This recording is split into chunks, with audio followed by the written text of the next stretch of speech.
Sige, sisimulan ko muna magpakilala para dito sa lahat. Ako nga pala si Blackfate. Makinig ka muna sa'kin bago mo sabihin na wala akong pamagano. Di ako sikat pero di malalaos, pero mga bara ko sa ulo mo may tatagos. Malalapnos sa mga balat ng tumapak pag ako nagbaga.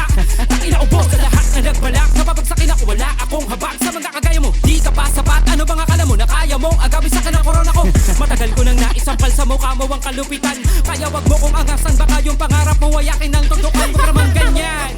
Di ko naman sinabi na ako ang pinakamalupit dito sa larangan. May pangalan ako matagal, kaya bakit kailangan ko pa makipagtaasan ng level sa mga bata para lang mapatunayan kung ano ang mga kayang gawin ko sa patalasan para naman sila ba sa mga dating kasabayan. Di ba awas sa basbasan lalo na pag ginawa ka ng mikropono sa kanan.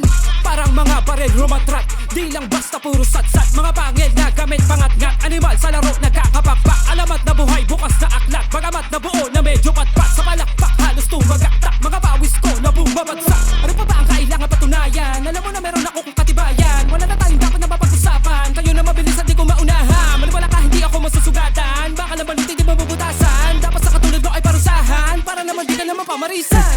Napakatagal na din na panahon na di ko to ginagawa sa katauhan ko. Lumalabas at tinatagong panaboy na pili-pili pa rin ako maging masama. At kahit mga pakaya pag magpakawala, wala na kadala-dala. Hindi na basta babala, hindi na mauga-uga sa panibag ko.